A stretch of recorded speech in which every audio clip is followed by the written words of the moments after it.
Welcome back to another edition of the Pagcast. I'm your host, Michael Pagani, joined alongside CHL on TSN broadcaster Victor Findlay. Victor, welcome to the Pagcast. Thank you again for coming on. Yeah, my pleasure, Michael. It's good to be here. How have you been doing recently? It's been good. Yeah, it's been a quieter second half to the month of March for me, leading into April. So it's been nice to regenerate a little bit after a busy start to the year. But it's been good. It's been. I mean, this time last year, I was trying to resurrect myself after what had been a really busy schedule with the Olympics and the Paralympics and CHL and TSN and alpine skiing all at the same time. So it's been a nice steady stream of work the last few months. So yeah, it's been good. Do you think this break in your schedule is going to kind of help you regenerate to, be a better broadcaster in a sense? Yeah, for sure. The breaks are always important. I think there's also something to be said though for being in a rhythm too. So I don't know. I don't think it's really a definite one way or the other. I think it kind of depends on how you look at it, right? It can be a good thing or maybe not such a good thing. But I think for me right now, it's just a matter of. I mean, it's really an involuntary break. It's not like I turned down a bunch of work to have some time off. I just haven't been offered anything the last couple of weeks. So I think I just kind of take the circumstances for what they are and make the most of it. So in this case, just recharge a little bit and prepare for whatever's next. Man, I don't even know where to start. Like, I got my questions here, and it's kind of all in sections. So you mentioned the Olympics, so I guess that's where we'll start. Sure. What was it, like working at the Tokyo Olympics? Yeah, it was so I did the two Olympics. I did the first was Tokyo 2020, which was off monitor in Toronto, and then I did Beijing 2022, which was on site in the Olympic bubble, and the two experiences were extremely different. So, yeah, to summarize, Tokyo was fun. The time change was a little brutal, but it's something we're all dealing with when we're working on the CBC team over in Toronto. So I was calling field hockey for that, and I had a fantastic color commentator in Scott Sanderson to work with, and unfortunately, Canada didn't do particularly well in the men's tournament. They weren't expected to, but it was still a highly entertaining tournament with a lot of great teams in it, and so that was fun to watch and be a part of that. And then the Beijing Olympic experience was very different. So it was for us, and by us I mean our little crew, because I was reporting for men's hockey. So there were about 6 of us because we had the French crew with us as well. It was a very busy, long, strenuous schedule, about 3 weeks. I think we were on site for about 21 days. And it was at least pretty much 2 games every day, if not 3 at a time. And didn't have a whole lot of freedom to go wherever we wanted to or do whatever we wanted to. So it definitely became a little bit of Groundhog Day. But at the end of the day, I think we all kind of appreciated that we were in a pretty group that was able to watch Olympic ice hockey, in the flesh, in person. And so I think we part of the way that we got through it all for 21 days was kind of reminding ourselves that we're in a pretty unique position that very few people get to be in for an Olympics like that. So in that sense, we try to make the most of it through that way. It must have been something special to watch Mason McTavish at the Olympics. Then, 3 months later, he wins the OHL Cup. Well, I mean, that year, yeah, you'd have to ask Mason about his year, to be honest with you. Because I'm sure he could give you all kinds of stories from that, because he started in the NHL and then he was playing in the AHL for a bit with San Diego, and then he got traded from Peterborough to Hamilton. Then he went to the Olympics and had his birthday during the Team Canada training camp in Davos, Switzerland. I think he turned 18 years old or 19, whatever it was, and then went to the Olympics, then came back, wins an OHL championship, and then plays in a Memorial Cup final all in the same season. So yeah, that was a wild year for him. And it was interesting getting to cover those players, because obviously we're, the NHL players. So unfortunately, we didn't get to see, Connor McDavid and Nathan McKinnon and Crosby and Marchand and the greats of the game play. But on the other hand, we got to tell some really interesting stories like Mason McTavish. And, you had some other players there, certainly named like Eric Stahl, who's familiar to NHL fans back at home. And so it was an interesting group of individuals, and McTavish was certainly one. We had a lot of young players that tournament, especially on the U.S. team. I mean, you see all those guys now that are starting to sign their entry level deals, and Yeah, players like Nicholas Perbix have already played a full season pretty much for the Tampa Bay Lightning in the NHL. And Sean Farrell just made his Montreal Canadiens debut the other night as well. He was a part of that American team. So in that sense, a very interesting tournament in terms of getting to see a lot of the young talent that wouldn't have otherwise played in that. For many of the sports, especially with the Beijing in 2022, they allowed a small amount of fans back in. Reflecting back on that, with it, that that must have helped bring back some normalcy back into your life. No, not really, because it was very specific the way they did it. So there was only about 200 or 300 fans that were allowed in the arena, and I'm just talking specifically for men's hockey here. I Yeah. can't speak for the other venues because I wasn't there, but so there were 200 to 300 fans, and they were all selected by the government. So Oh, I don't know really? exactly what the criteria was, whether you had to know someone or whether they were randomly selected or whatever. But I know for sure that they were handpicked fans, and my assumption is that most, if not all of them, have never seen a hockey game before in their life. So for them, it was, I'm sure, a completely new experience, and certainly, I mean, they're all Chinese. So for the Chinese games had the most atmosphere out of all of them. I remember watching China Germany, and I think it was that game that the first goal for China in Olympic men's ice hockey was scored, and it was one of the Fu brothers, and I can't remember now whether it was Parker or Spencer. I think it might have been Spencer. I think it was Spencer. I'm gonna go with that. Yeah, because I know there was some confusion because the Chinese team changed all their names on the back of their jerseys to the Mandarin text, right? So there was some confusion as to which of the Fu brothers it was that scored the goal when it happened. But I think, yeah, now looking back at it, I'm pretty sure it was Spencer. And for that, the crowd got really excited about it. I mean, they know when the puck goes in the net and China scores. So there was some atmosphere for the Chinese games, but you would get a game like Slovakia and Finland, and the fans don't really know the players, and they're still kind of learning the game. It was an eerie, somewhat strange atmosphere because it was a huge arena, and it was, yeah, it was very cavernous and kind of empty. And then you had the fans, but they weren't really into the non-China games. So yeah, it was a very unique experience in that sense. So it must have brought you back to when you first started as the NHL commentator, when you did, commentate Ottawa, that game when there wasn't any fans. Yeah, so I did 4 Ottawa games. The first 2 were off monitor. So I don't know if there's a huge difference when you're doing it off monitor when there are fans or not, because we were having the artificial crowd noise pumped into our headset. The last 2 Ottawa games I did against Edmonton were both on site, and there was no one in the building. And at that point, I'd become a little bit used to it, I guess. I mean, I think you call minor hockey games, some university games, some junior games, and there's not a whole lot of fans in the stands. You get kind of used to calling a game without a whole lot of crowd atmosphere to build off of. And I think for me, that was, such a great opportunity to just be in an NHL facility and call NHL players, and McDavid and Draisaitl were playing for the Oilers. So I don't know if I really noticed it a whole lot because I didn't know at the time, what it was like to call an NHL game with fans. Like, I hadn't done it before, so I didn't have anything to compare it to. But I will say, when I did my first Montreal game this year in Dallas, and it was a sellout crowd, I think about 18,000 just before Christmas. So it was a bit of a festive atmosphere. And that was like it almost felt like I called my first NHL game all over again. And Oh, I'm sure. yeah, so it was unique, right? Because the first game was off monitor.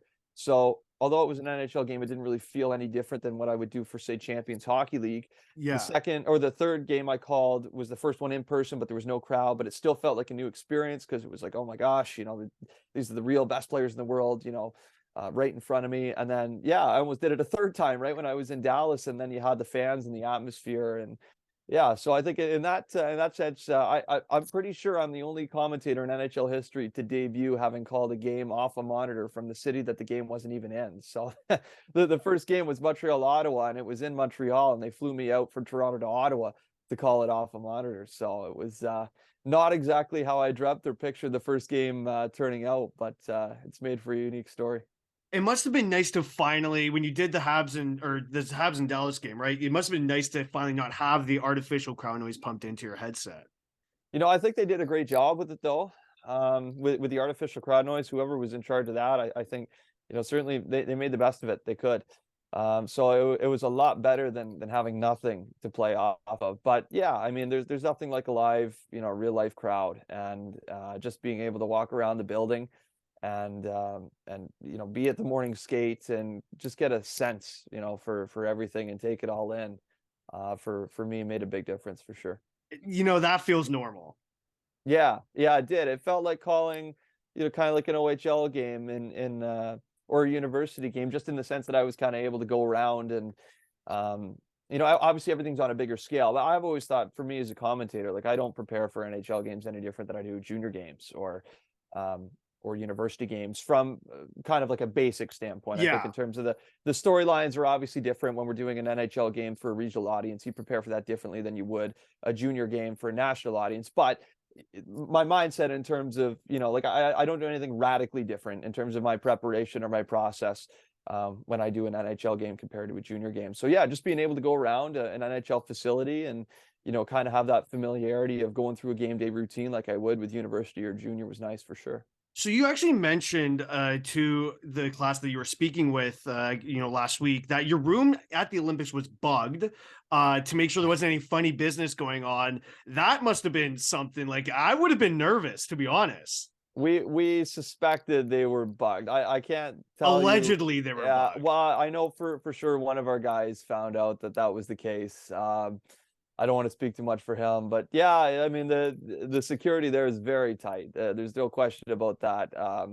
As it The should be, right? Like, given the circumstances. Yeah, I mean it was like the mask policy was very, very strictly enforced, and yeah, I mean just in terms of where we were able to go and where we had access to, if you did any funny business, you would be reprimanded fairly swiftly after the fact. So yeah, but we had a good crew with it though too, and everyone at CBC, I think we all go over there and conduct ourselves like professionals. So I think that's part of it too. Being a journalist or being a broadcaster is fitting into the environment and adapting to the environment that surrounds you and the circumstances. And I think all of us, whether it was reporters, camera ops, producers, editors, all managed to do as good of a job as we could have possibly done under the circumstances. Now, given that there's so much negativity around the environment that you were put in, like, do you ever just sit down today and think back, like, what, I'm never ever going to experience anything like this, hopefully, again? Well, probably, yeah. I mean, I never thought I would have experienced anything like that to begin with. So who knows? Like maybe I do. I hope I don't. Like I don't have anything to experience or anything to compare that experience to, because it's the only Olympics I've been on site for. And the producer I worked with, Jeffrey Tam, amazing guy, and I guess I think that was maybe like his sixth Olympics. It might be even more. I could be selling him short on that, but he was telling me, like this is, I haven't been into anything like this. And he was in Tokyo as well, and even that Olympics was different because at the time it was in the summer, and Yeah. things were a little more open in the summer of 2021 than I mean, at this point, Omicron had kind of turned the world upside down, in the months leading up to Beijing. So, yeah, apparently it wasn't quite like the festive, normal Olympic atmosphere you would normally have when it was in, Vancouver, let's say in 2010, or hopefully what we'll get with Paris 2024 and in Italy in 2026.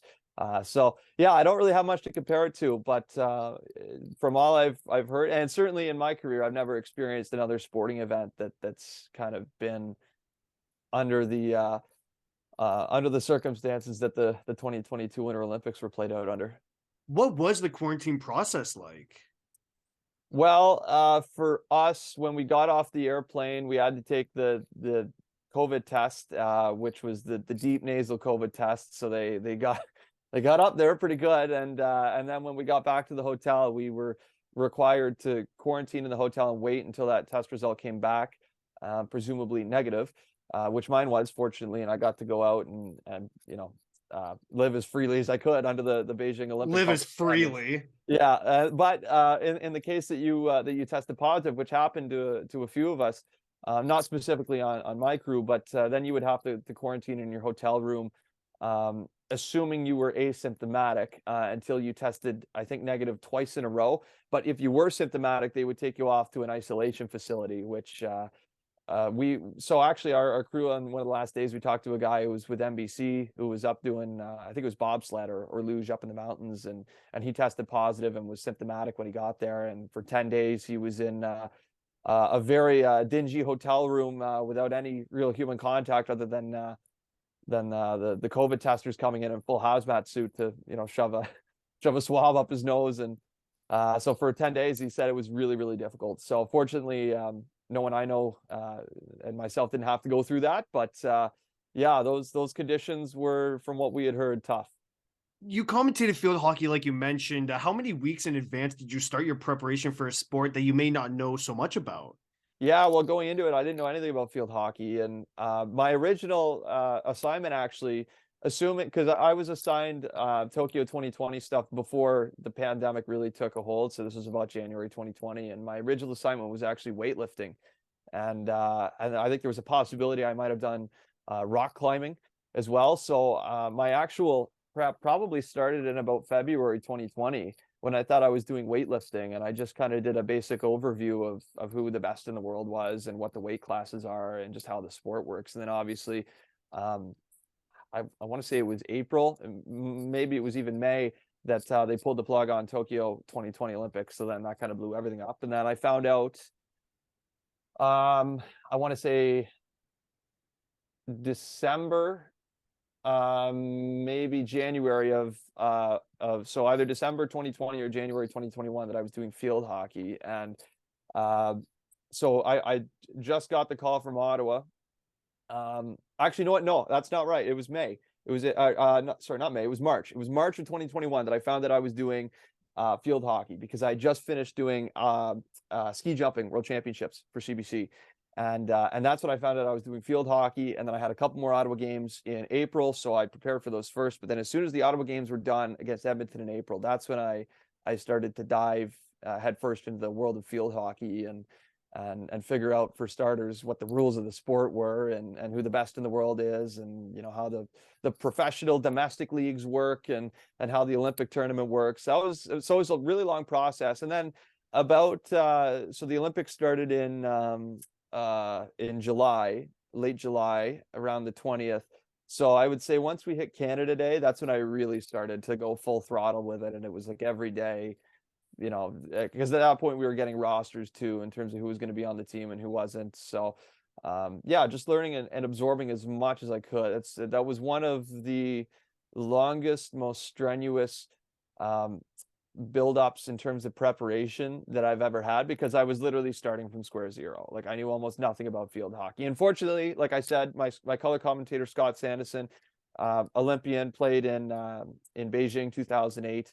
I think he played in a couple others too with the Canadian national team in field hockey. Amazing guy. And I find Perfect. oftentimes with people that are athletes in these sort of niche sports that aren't mainstream in Canada, they're very eager to show off the sport, because this is their spotlight. The men's Mhm. national team, or if the women's national team's in the Olympics, that's field hockey doesn't get bigger than that.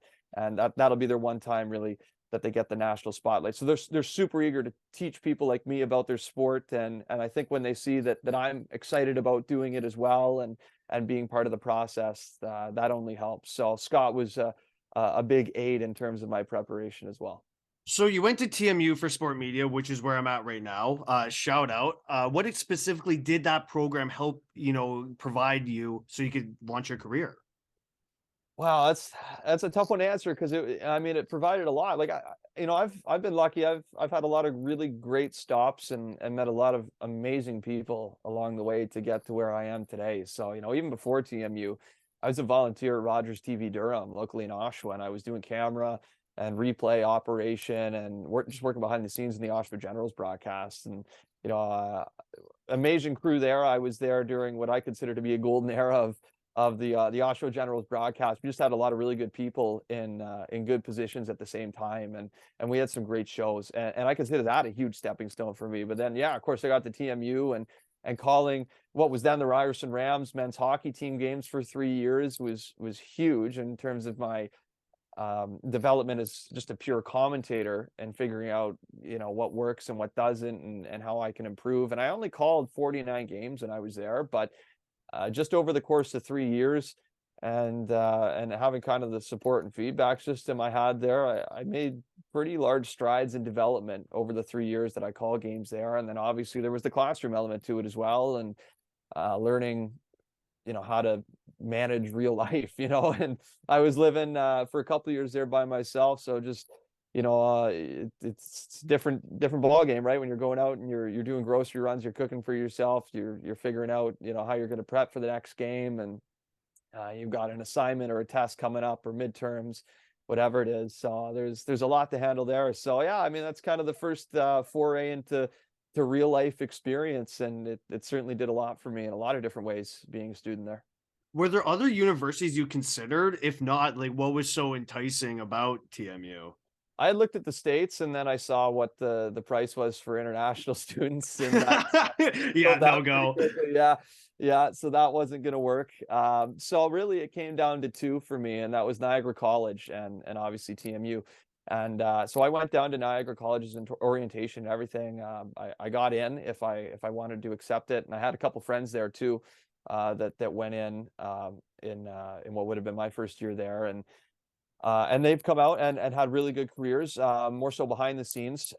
So yeah, it was a bit of a tough decision. Niagara College would have been fun, and I think I would have had a great time there, and it would have set me up for success. But I think the allure of being in downtown Toronto at TMU was a big attracting factor for me, and getting to work at the Gardens was as well. And you know, Yeah. at the time when I went there, you know, and showed up for first year, I didn't know that I was going to call men's hockey games. Like I would have been happy to get any team, whether it was a women's team, whether it was basketball, volleyball, like whatever. Like I kind of would have taken anything. So I kind of made the pitch that, you know, I'd worked in the OHL, or worked as an OHL behind the scenes guy for 4 years. So I kind of had some ins there. And, you know, I think Brian Withers, who I'm forever grateful to for giving me the opportunity to call games there, kind of saw it as a good fit too, and it just worked out. But yeah, so to answer your question, it was that Niagara College was for sure in the mix.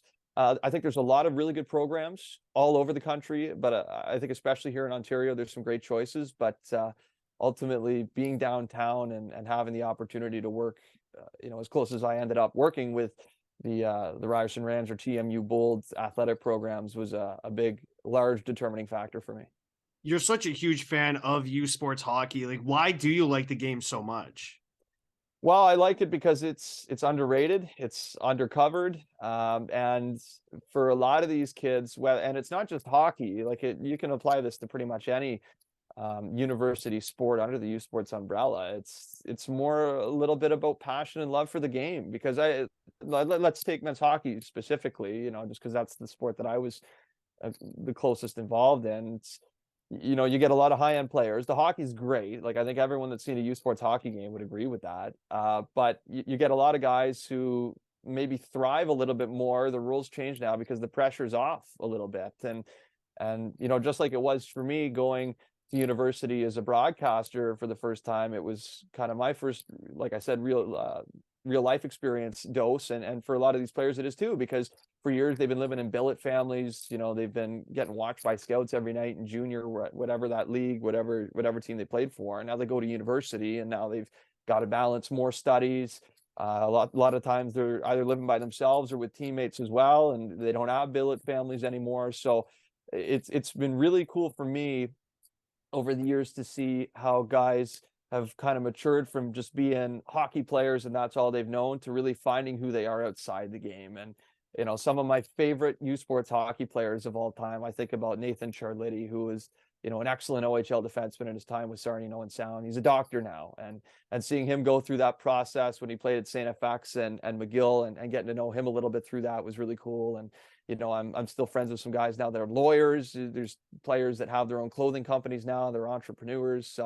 So that you won't see that anywhere else. I mean, you know, obviously a lot of these players come from the junior leagues and the OHL and whatnot, but when they're in the OHL, it's really hockey first in a lot of situations. But when you get to university, I think you get to see a pretty interesting combination of some real high-end hockey players, and then kind of realizing who they are outside of the game as well, which is that makes it totally unique for me.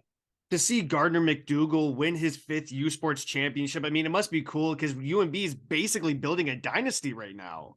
Well, I would say they're beyond the building process. I think they have built the dynasty, and yeah, Gardner's done it 8 times, and the program's done it 9 now overall. And every year, I mean, for as long as certainly I cover the league, you know, perennial contenders, and their dominance extends beyond my time covering the league as well. So yeah, it's impressive to see. I mean, I think when it comes to the short tournament in this country, Gardner McDougall's kind of the master, right? What he's done with the Fiju games, what he's done with the U Cup, what he's done at the Memorial Cup last year with the St. John Sea Dogs, and And I don't think it's a fluke, like you look at the U Cup tournament every year, and there's good teams. And, there's obviously a difference between UNB or University of Alberta or whatever the top programs are, and kind of the bottom feeders in terms of the talent on the rosters. I think there's still a pretty large gap. But at the University Cup, we've got the best 8 teams or so in the country. It's single game elimination. And every year, like, it's striking how good and impressive UNB's winning percentage is. And,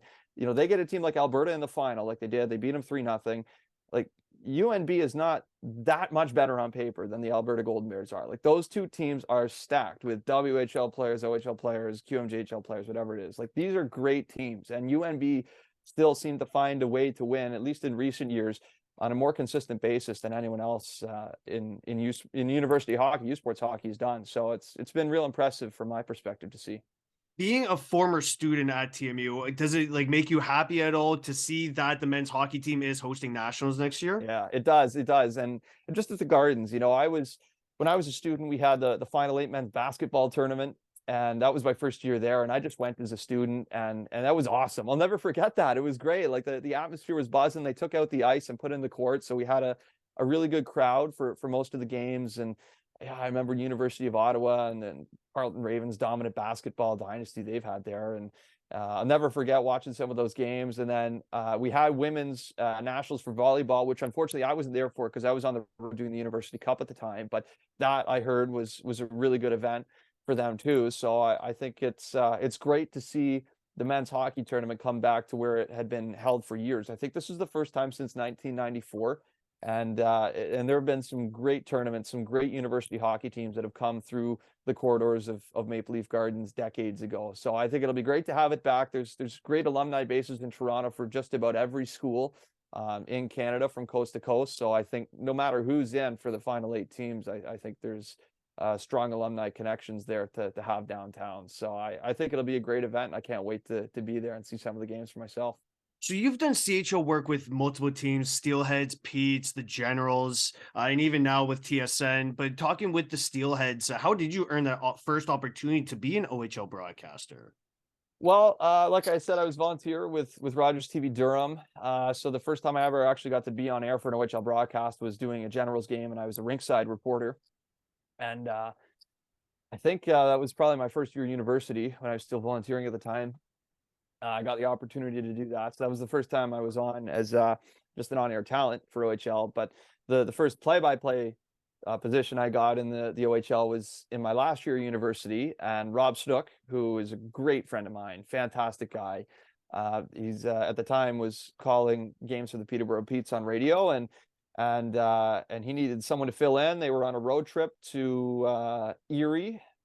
First Hamilton and then Erie. So, and I couldn't remember the reason, but for whatever reason, he couldn't be with them on the trip. So he called me asking me if I would do it. And I said, for sure. So that I did. I stepped in. I filled in for him on those 2 games. And then the next year was an Olympic year. So he was in South Korea for the 2018 Winter Games. And then I filled in for him for about a month when he was away doing those. So that's kind of how I got my first grip on OHL play-by-play commentary, was filling in for Rob. And then I got Mississauga when Matt Cullen reached out and was also looking for a fill-in. And Matt, just like Rob, is another fantastic guy. He's a great friend of mine, and I latched on there for a couple of years as well. So it's most of my jobs have been in some form or another filling in for somebody somewhere when they've got something else to do. So, but that's how I got into OHL. When TSN got the broadcasting rights for the CHL games, what was your reaction knowing that this could and now is an opportunity for you to thrive in? I think it was exciting just to see a bit of a change of scenery and see what TSN would do with the junior hockey rights. And I think obviously you look at the success they've had with the World Juniors and to maybe a lesser extent the under 18 tournament as well. Like they put resources into junior hockey. So when they got it, I didn't take anything for granted. I didn't assume that I would have anything to do with it just because TSN had it. But when I got that call and it was confirmed that they had me doing the games in the regular season last year, which I didn't do well, by the way, because I was in Beijing and I missed a chunk of the schedule. But that was really exciting for me just to be a part of that broadcast and really start on a property from almost ground zero. I mean, TSN used to have junior hockey rights, but they haven't had them in decades. So it was a fresh start, right, for the CHL national TV rights and for TSN as well, to try and mold this property and develop it. And it has developed over the last 2 seasons now. We're in our second season with the rights, and getting to do the Western League final last year was my first. It was my first ever playoff game that I called in junior hockey. I never called a playoff game in Mississauga or Oshawa or Peterborough as a play-by-play guy anyway. So getting to call the Edge Cup final in Edmonton between the Oil Kings and Seattle was a tremendous experience. And obviously the Memorial Cup was one, at least for my money, one of the best in recent memory. I mean, every game in St. John was competitive until the very end. So very, very exciting to be a part of a new property that's got a lot of room to grow. What was memorable about that Memorial Cup for you last year? Well, the games first and foremost, because they were so competitive. The fans, and I think anytime the host team at the Memorial Cup does well, the fans are going to get into it. But the whole city embraced the tournament. I think that's probably what I'll remember most from it, and that's going to happen when you move into a junior hockey city like St. John. I mean, for the week, 10 days or so that we were there, I mean, that's the biggest deal in town for them in St. John. And it's a city with some personality. It's very much an Atlantic maritime city. You've got the shipping port, right a part of the city as well. And we went out whale watching on one of the off days, which was really cool. About an hour drive down to St. Andrews, and just getting to experience that. It was very, very maritime-ish, if I could put that word to it. So yeah, it was very cool. The Memorial Cup had a lot of personality. The games were fantastic, and the crowd in the city really embraced the tournament, which was really cool to be a part of. You did a few of Connor Bedard's games this year, knowing that would draw a huge audience on national TV and in the stadium. Did you ever get nervous for those games? I did before the Calgary game, and I did Connor Bedard's first national TV game as a Regina Pat. That was actually on CBC during a very short-lived time when we did some junior games on CBC. That was against Prince Albert. Then I did one on TSN against Brandon, and then I did the two this year. And the first was the one in Calgary, and that was close to a sellout crowd. So we thought, because there was so much hype that day, and it wasn't. I don't think TSN picked that game thinking that we might almost send the WHL or set a WHL regular season attendance record. I think it just kind of happened to work out that way. But there was such a huge buzz that day leading up to it that we would, and we did get pretty close. I think within about 2,000 for an indoor game WHL attendance record. And yeah, I just remember that day in the hotel leading up to it, thinking like something wild could happen tonight. Like we've seen what this guy's done. Like maybe his best ever Western Hockey League goal is against Calgary when he dekes out everyone and then goes between the legs top shelf. The season prior against the Hitmen. So I'm like, wow, if something like that happens tonight, there's 18,000 plus, and we're on national TV. Like we got a lot of people watching this, and that highlight's gonna go everywhere. So I better not, I better not mess this up, right? I got to be on my A game too. So I wouldn't, maybe not like complete nerves, because I wasn't shaking in my boots or anything when I got to the arena, but there was some anxiety for sure. I think a little bit of tension, some butterflies in a good way. Building up to that game. And it turns out it maybe not something super special, but it was an exciting game. And Bedard wins it in a shootout. Regina tied it late. I think it was a 6-5 final. Like it was a great showcase, amazing showcase. And for me, and I think everyone else realized it too. And, my commentary partner that night was Frankie. And we talked about it on the drive in. Like this is so unique. We've never had a player, never had a spectacle like this before in the history of the Western Hockey League. And to be a part of it on the scale that it was at, was something that none of us, I don't think, took for granted. So that was very, very exciting. The CHL playoffs are this week. It's quite the exciting time for hockey with March and everything kind of concluding, leading up to baseball season. But is there a certain matchup you're looking forward to in all of the leagues? Yeah, I actually talked with someone about this at length yesterday. I think for me, my two favorite series are probably Flint Saginaw and Tri-City Prince George, which are both a 4 versus 5 seed. So traditionally in the first round, those are probably the most exciting, the most interesting. But I think both of them, like the Flint Saginaw series, I really don't know like which way I lean. If you asked me for a prediction on that, I honestly couldn't give you one. Like I'd flip a coin. I think Flint had played really well down the stretch. I think obviously Saginaw have Michael Misa back and healthy in the lineup now, and Zane Perrick's had a phenomenal year for them. So they're a young team, but they've punched above their weight all season long. So I think Flint Saginaw is really exciting, and then Tri-City and Prince George is too. And I think both teams, maybe especially Prince George in the last little while, have had their ups and downs, but I think both of them have high-end capability, maybe a little bit more so with Prince George having some players like Cone Zimmer and Riley Heidt. But I think that's going to be a hugely entertaining series that I don't really know which way it's going to go either. So those are the two series I'll be dialed in and tuned in for almost every game, at least every game that I can be, for sure. Well, it's interesting because Saginaw all season long, they've been this young team that's kind of building for the future. They traded away most of their veterans, and look where they are. I think they clinched the 4 seed, if I'm not mistaken. It's incredible to see the run that they've been on. Yeah, combination of good coaching with Chris Lazary and great drafting too. I mean, GM Dave Drinkel has done a really nice job.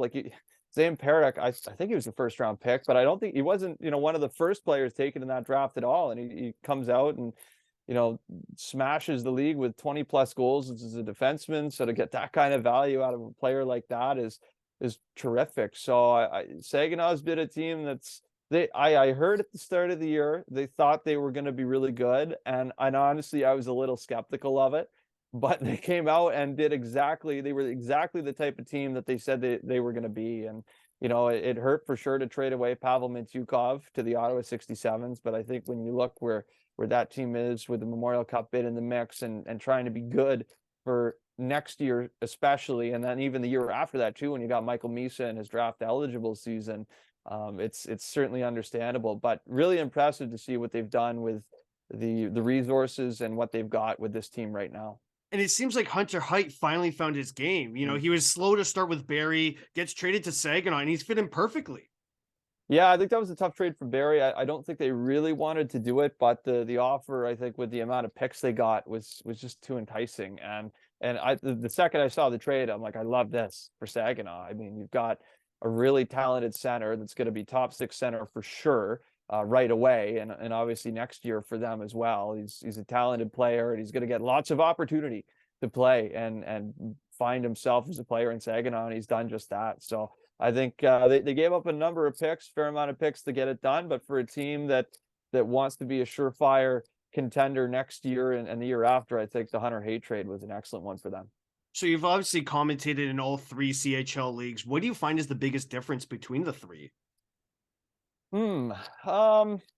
That's a question we ask players all the time, every year at the Memorial Cup. And it's time for me to ask the broadcaster. Yeah, I know. No one ever asked the broadcaster about that. So I'm a little unprepared to answer. I don't want to give you the same answer the players do, but I think there's subtlety. I think on the whole, there's not that much of a difference in the way they're played anymore. I think junior hockey is kind of junior hockey, but I think there are subtleties. The WHL has this reputation of being a hard-nosed hockey league, and it is, but there's still also elements of that exist in the QMJHL and the OHL too. So I think there's some stereotypes with each league. The QMJHL is kind of a softer, higher scoring league. The WHL is a hard-nosed, tough, rough league, and then there's the OHL somewhere in the middle. And I think those stereotypes are kind of true to an extent. I don't think they're as maybe pronounced or as extreme as some folks might think.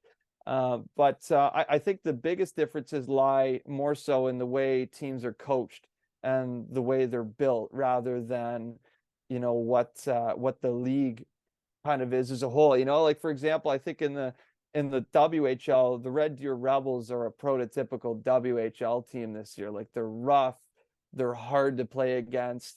Like, no one goes into Red Deer thinking they're gonna be in for an easy night at the office. But then Winnipeg, I think are a very high skilled, fast, very good skating team as well. So I think within the leagues, you've got differences, even in the Q this year. Like, I think Quebec is that high skilled, very fast, exciting offensive style brand of hockey. And then Sherbrooke on the other side is closer to that Red Deer team, where they're big, they're physical. Sherbrooke are kind of built to be, in my opinion, the anti-Quebec Ramparts this year. So those differences kind of exist within the league themselves, I find.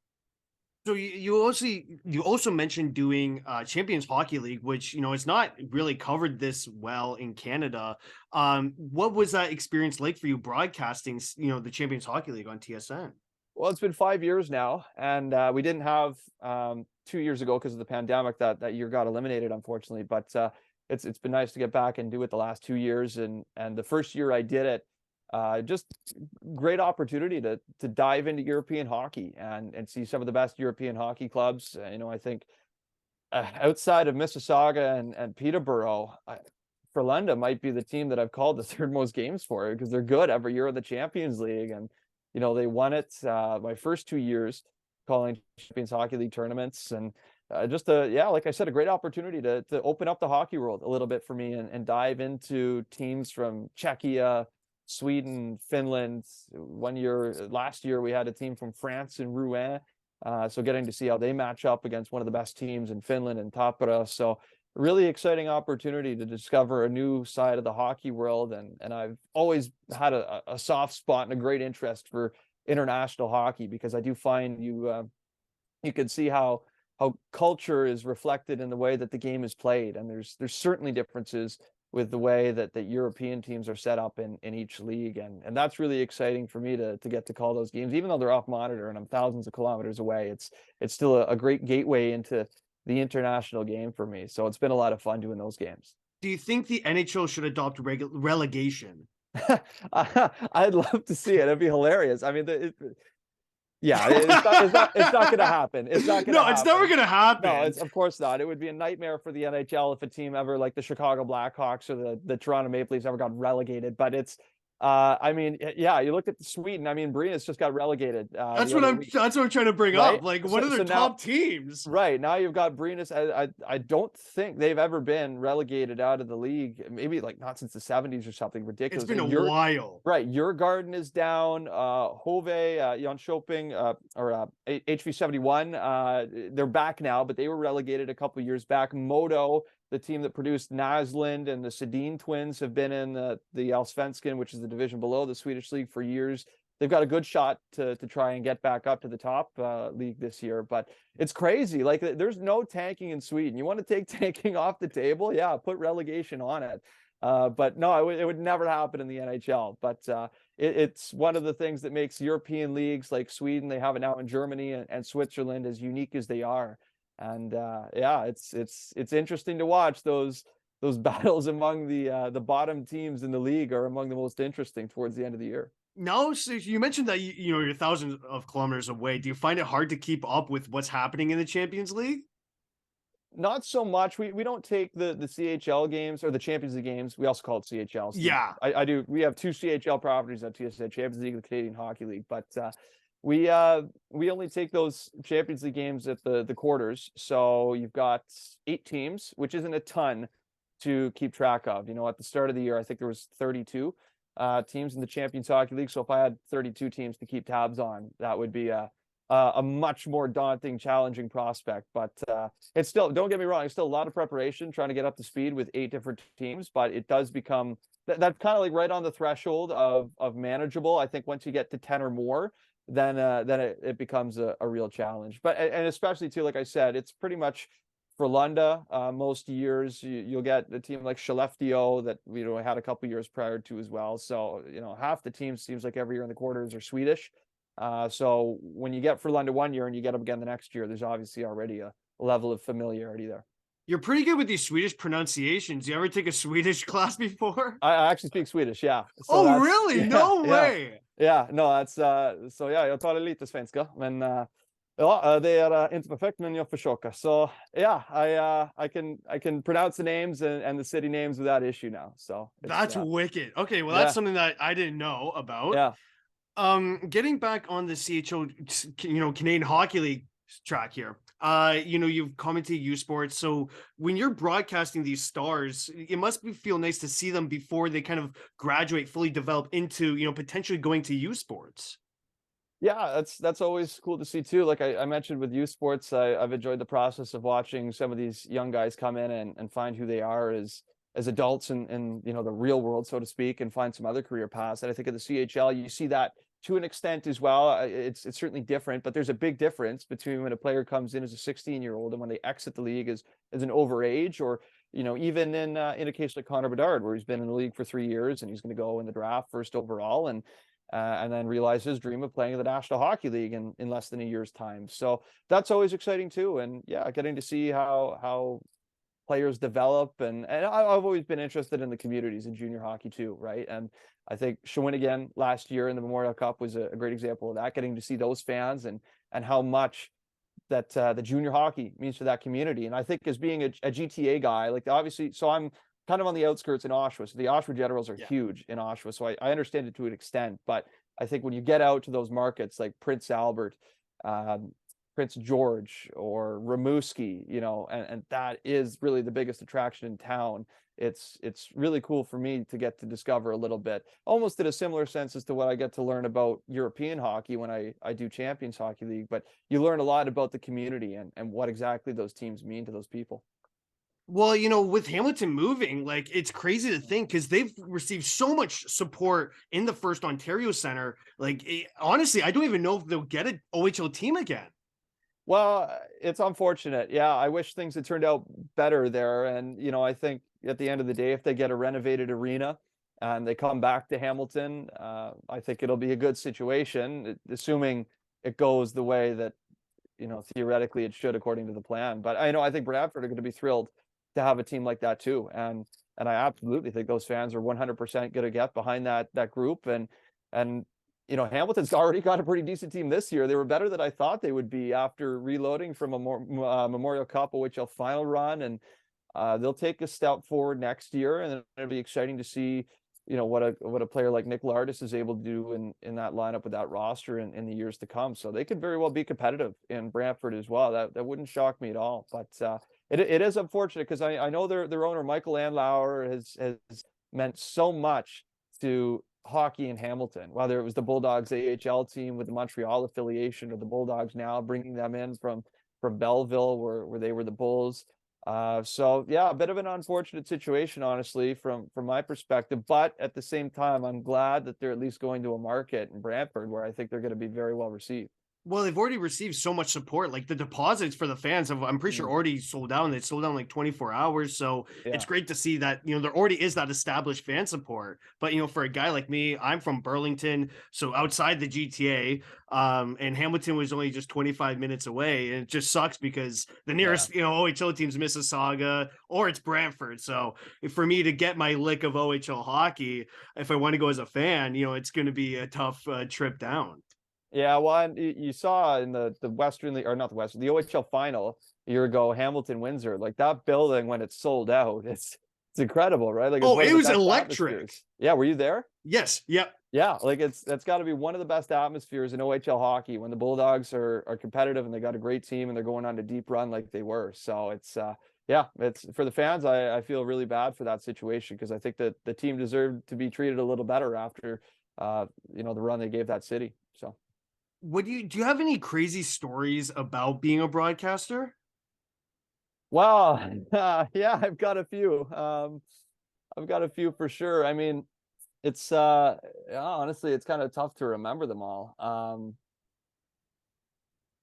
I don't know. Yeah, it kind of depends on the event that you want to go back and talk about. I mean, the Olympics alone, I've probably got an hour worth of. Give me one from the Olympics. I'm good with anything. I just wanted one.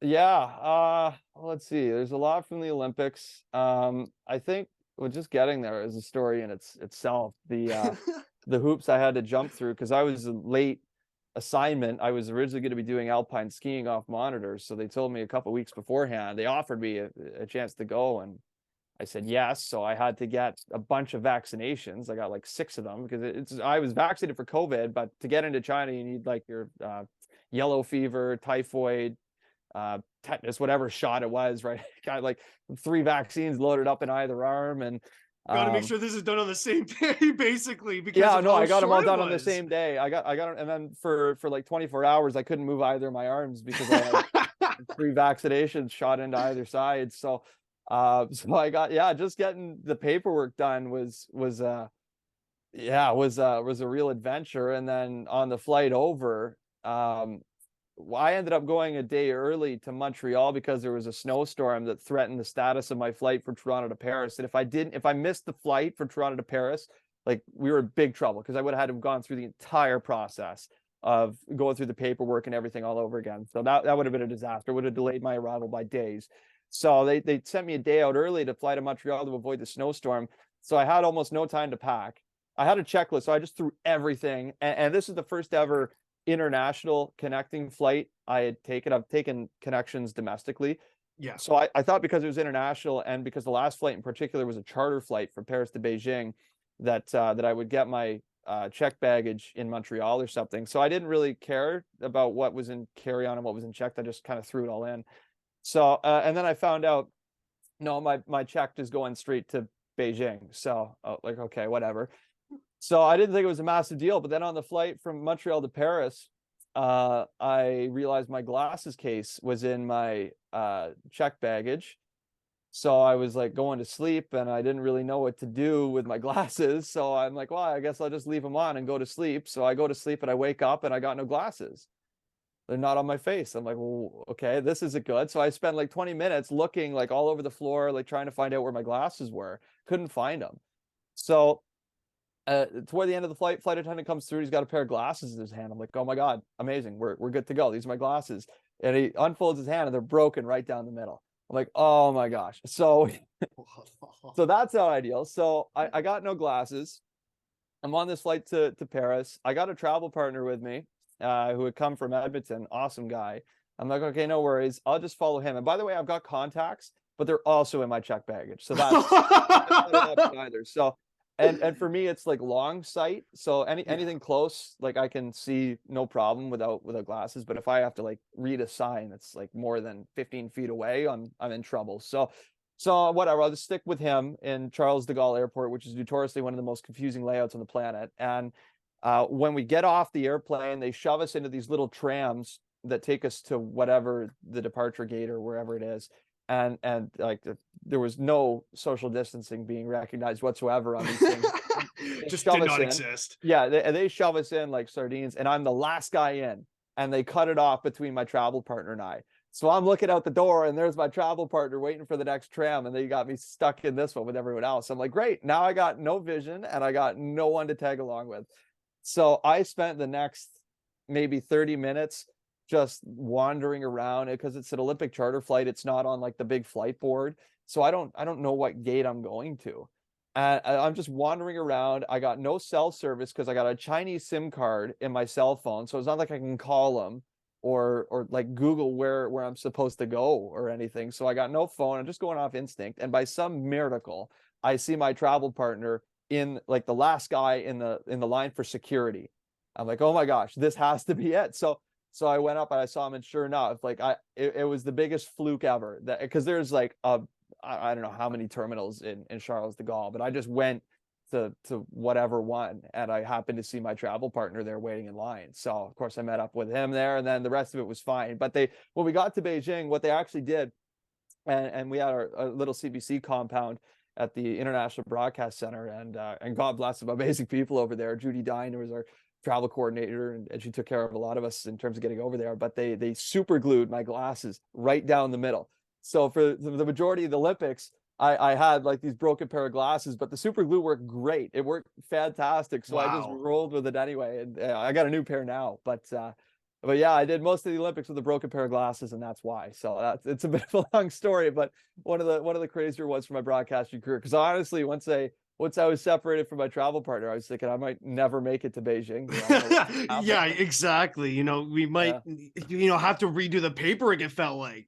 Well, and I was in Paris, and I didn't have a functional phone, and I knew at least we had 6 hours between the flights, so I had a fair bit of time to work with. But I just got lucky. It just worked out. Exactly. So, that's crazy. Yeah. And you wouldn't even notice that your glasses were super glued. Like I was watching men's hockey, and I didn't even notice. Yeah, no, they're black glasses, so I think that was part of the helping factor there. But they did a great job with it. So whatever helps, right? Yeah, for sure. Do you have any advice for aspiring broadcasters? That'll be my last question for you. Yeah, I think I got asked this a fair bit, and I say the best advice I've received has come from people that know me really well, and I don't think there's really blanket advice that can apply equally well to everybody that's pursuing this. So my best advice would be to find someone that can give you better advice than I can, that knows you well, and knows your strengths and knows your weaknesses, because those people are so important. I find the people that can be honest with you, and are willing to say exactly what they think and give you real, relatable, honest feedback, I think is super important. But my advice that I do say on a grander scale to everybody is to just focus on yourself. And this has been a wild, weird, wonderful journey for me to get here, and it's happened in record time. Like, I'm 27 years old, and I'll be calling another NHL game on April 13th. That'll be my 6th of the year in Montreal. And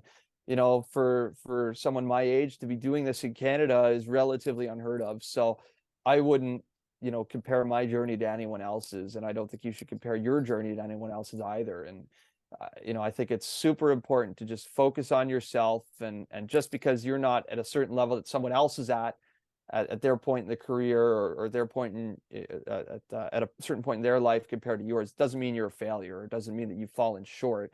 It just means that your journey is different, and it's the way for everyone. Everyone that sets out on this job will go through a different journey and go through ups and downs at different times, different stages of their lives. So I think it's really important to just focus on yourself, and don't get carried away. Don't get too caught up on comparing yourself to where other people are on theirs. Well, I'd like to thank again Victor Findlay for joining me on today's podcast. Thank you again, Victor. My pleasure, Michael.